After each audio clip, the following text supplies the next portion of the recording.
This is Jeff Timberell, Director of the Southwest Florida Real Estate Investment Association. Here to talk about real-world real estate investing part one. This is going to be the first video in a longer series of videos. This mirrors presentations we have been doing in the Southwest Florida REIA for the last 3 months. Disclosure, we're sharing our own experiences and knowledge with you. Please do your own due diligence before utilizing anything here. This is not to be construed as investment advice, and you should seek competent counsel before trying this at home. In the past 3 years, we've assisted and advised and had ownership interests in several private equity entities that employed over $14 million in capital in the Florida market, which gave us not only unique insight as to the amount of business we've done, it also gave us some great insight into how institutionalized investors employ capital.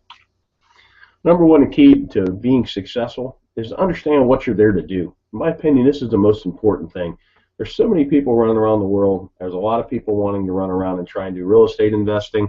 They take courses, they read books, they go to meetings, but they really don't know what they're there to do. They really haven't spent that critical time understanding what you're here to do, what's your mission, what's your goals. I mean, without having any goals, it's hard to achieve any goals, if that makes any sense. From our experience, the clearer the plan you have, you will be able to operate with a margin of safety. And that's the key word in this business, a margin of safety, because the ones that survive, last, and grow true wealth are the ones that don't make mistakes or make mistakes that you can recover from. Investing in real estate. Investment is the purchase of an asset or an item with the hope that it will generate income or appreciate in the future and be sold at a higher price. Keyword, the future for investing. So what does that mean? The act of committing capital to an endeavor with the expectation of obtaining an additional income and or profit. That's what investing is. Something I've learned over the years is kind of like a narrative. It's a why in the road when you're talking to somebody that's in real estate. Are they a trader or are they an investor? Investors buy and hold.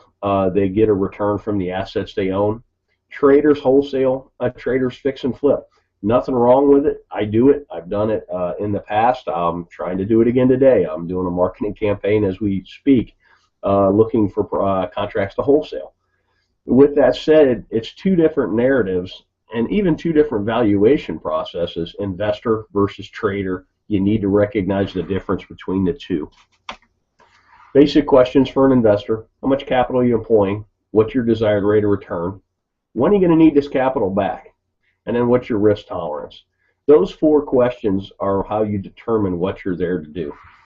Then we'll talk about capital. There's an opportunity cost of capital, and particularly when you're raising capital, which I've been part of some private equity raises, you really need to understand what other opportunities are out there for investors, because generally why would you buy a piece of real estate that pays you 2% a year with all the headaches associated with that, when if you could at the same time own a CD at 5 with none of the headaches.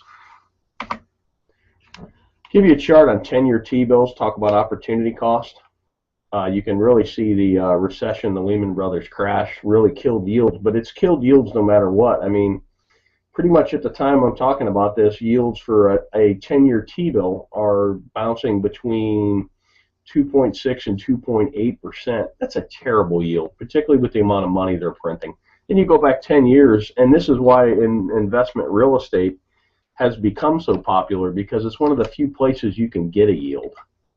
Here's CD rates from 1984 on, and if you notice, about early 2000s, everybody got excited about real estate, and that's because the CD rates of return just continued to go down. So right now, my God, on a 1-year CD, you're getting not even 1%. That makes real estate attractive, and that's something to watch as well. As CD rates and other rates on financial instruments go up, real estate may not appear as sexy, particularly to an investor who bought in the valley and bought right and has quite a bit of gain on the table. So opportunity costs in the real world. We already kind of talked about this. Most investors we know are looking for at least 6% a year. I know guys that are even looking for 15%, and that's a cash on cash, not an internal rate of return. That would be a whole nother video that could be a whole day's worth, understanding the difference between the two. But what here I'm talking about is a yearly cash on cash return. And you got to be mindful of unrealistic expectations. I've seen people that have pitched 30% returns, and I've seen investors that are looking for 30% returns. And it's really hard to do. There's a lot of randomness and a lot of happenstance, and you're going to lose a lot more than you're going to win when you're dialing up those kind of deals. Unrealistic returns can lead to bad decision making because you seem to be chasing the golden goose instead of chasing a stable investment that pays you to own it.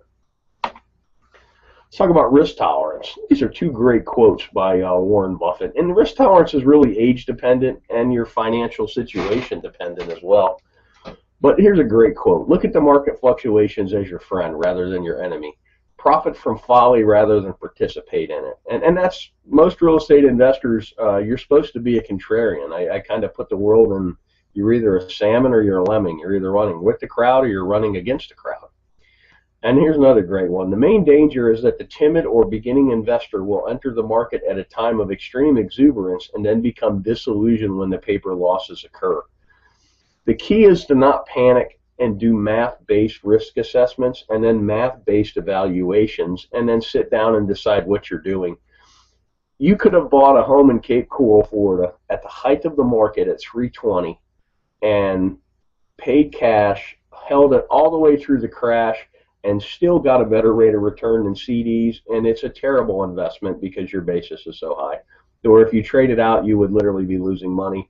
But it's sad but you actually would have outperformed the CD, and that's kind of a interesting thing. We did some case studies of people that had bought at the top and had they held and if they had mortgages, and I think that video is on our YouTube channel as well. Thanks for watching. You can always check out our website at swflreia.com. There should be a link at the bottom of this video. If you're on our website, put yourself on our mailing list.